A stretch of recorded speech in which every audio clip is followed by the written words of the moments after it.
Hey guys, come on in. Let's go.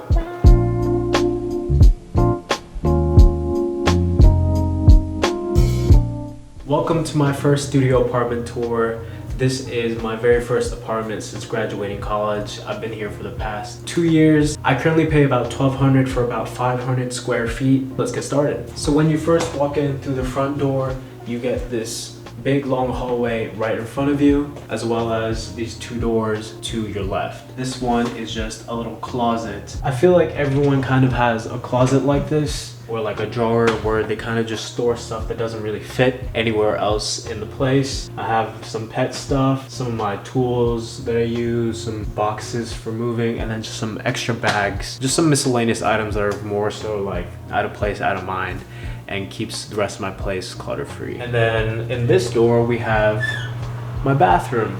As soon as you walk in, you have this giant mirror right here with the lights up top. Nice little counter right here. And I really like the wood that they use for this entire complex. It's this darker wood with these stainless steel handles. And then I got my shower right behind me. Pretty self-explanatory. In terms of like decorations, I kept it kind of minimal because it's a bathroom. I put up this print that I have of New York City. Adds a nice pop of color to the place because everything's kind of themed black. And for a studio apartment, I love how much storage that my complex was able to give me in this unit. We have these really big cabinets right under the sink and then 3 drawers to its right. So these were actually perfect for storing any of my bathroom items that weren't in use. You'll notice in this hallway as well, I have decorative items hanging just because this hallway is pretty long and otherwise it's just kind of a blank white canvas. So I've opted to add a pop color with this puzzle that I got from Montreal's Museum of Modern Art. And this one is actually a print of one of my favorite paintings by Dr. Seuss as part of his Midnight Painting series. Another thing about this hallway is that I have this little shelf here. These were just extras from my shelf out in the living room. I was meaning to do something with it, and now it's just become a centerpiece for this guy here. He likes to wait for me while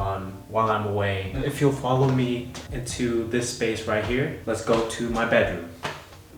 One of the things that I love about this apartment is that even though it is a studio, I have a bedroom that is completely separate from the rest of the apartment. I don't have a door, but I do have a little walkway. So as soon as you walk in, you'll see my bed tucked away to the side a little bit. We're kind of continuing with the color theme that I've started in the bathroom of like black, as well as this little world map that I've had since quite literally freshman year of college. My side table is actually one of those small tables from IKEA that I've kind of just repurposed since I didn't want to buy another side table.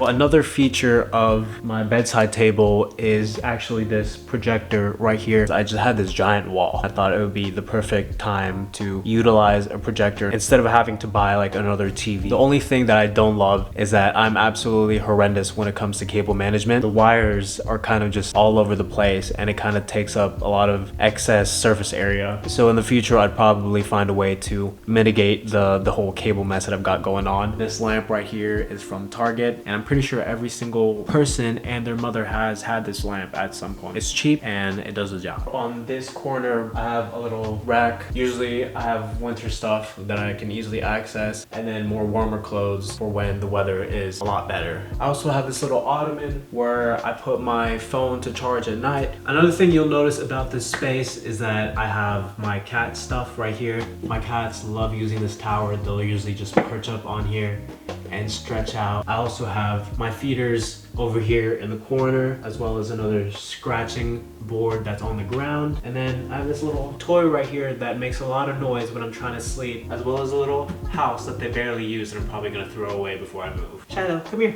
Show them how to use it. Nice. Come on. Nice. Good job. Over here to the left of my bedroom is my absolutely bigger than it needs to be closet. So I absolutely love this closet. If you see the shelving in this thing, it's immaculate. But this is where I keep my clothes. This is where I keep my jewelry. Lint roller in here for if I need to lint roll my scrubs before work. This is where I keep my shoes. I also have my laundry box slash bag in the corner. Storage up top on things I don't necessarily need as much. And then over here to my left, when you walk in, I have some of my instruments. I've actually used the space just because of how big it is as a recording studio. I used to bring my laptop in here and completely record full songs and put it out. And then at the end of this little hallway, this door right here, one of my favorite things. And that is the washer and the dryer.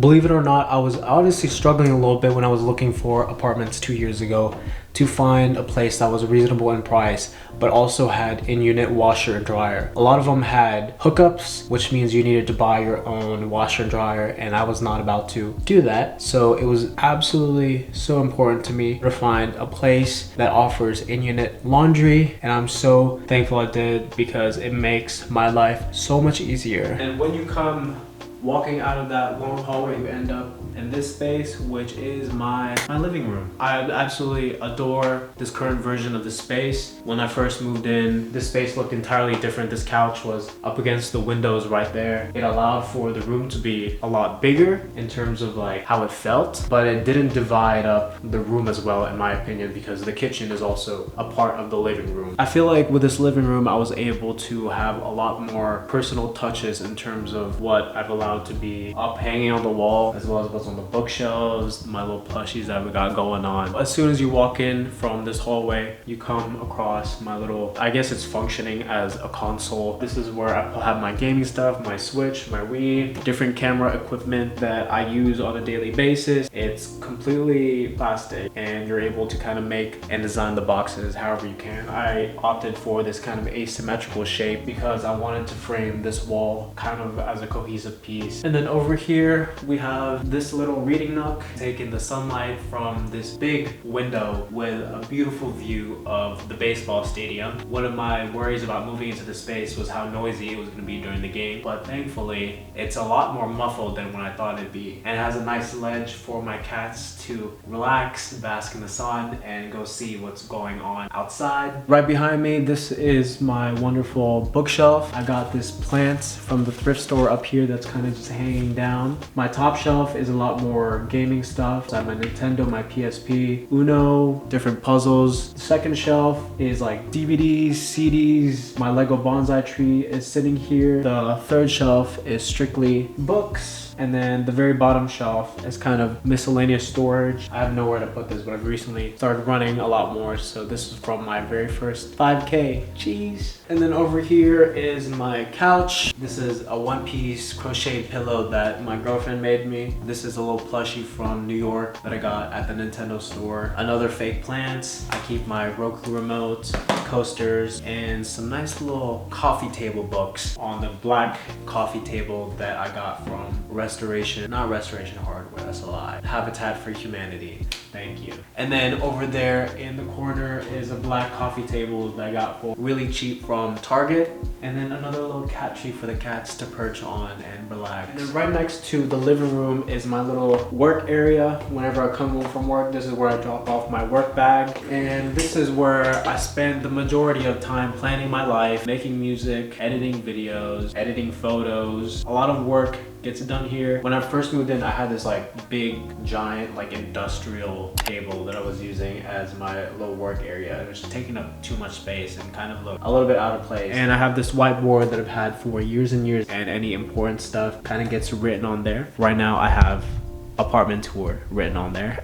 I have some prints from the Virginia Art Museum. And then on my desk, I got a little lamp, a little extension cable, audio interface for making music, a Mac computer here, along with my Sony headphones that I use for making music or editing videos. And then in this little nifty drawer, I have my MacBook stored in here, and I've run the wire through the underside. And that's honestly the best cable management you're probably gonna get from me in this space. And then over here, across from the living room, my kitchen. I've said it twice now, but I love the storage that they have in this unit. These cabinets are so big, and it's more than adequate for somebody like me who does cook pretty regularly, and there's still plenty of space that hasn't been utilized. And over here in this corner, I hang my aprons. You open this and it's a bunch of ingredients from this shelf to this shelf. Up here and up there, there's just kind of storage space, as well as my little crock pot that I don't use as often. And then on the bottom, I I just have some grocery bags that I use for my little trash cans. Reuse, guys. My fridge freezer is completely empty. My fridge has plenty of room still, and this is like probably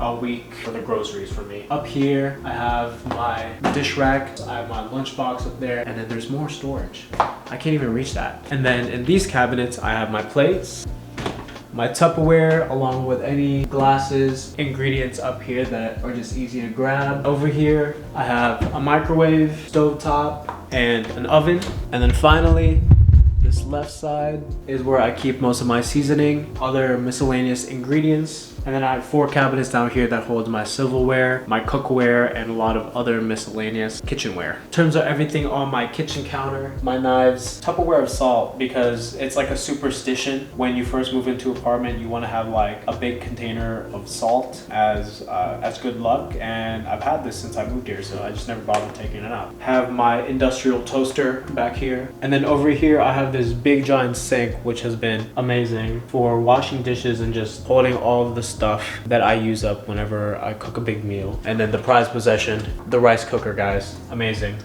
And then down here, there's even more storage. Keep some paper towels and my dishwasher pellets. For somebody that doesn't really know interior design, I've managed to make the space look okay. And I'm somebody who's very into the arts and is into pursuing his own creativity, so I feel like this space kind of reflects that while also still being quite functional. And there were definitely some things that I wanted to continue upgrading, but at some point I kind of told myself I wanted to stop spending so much money on things I wanted but not really like needed. But I hope that you guys found this helpful, insightful, or hopefully not a complete waste of your time. I'll see you in the next video.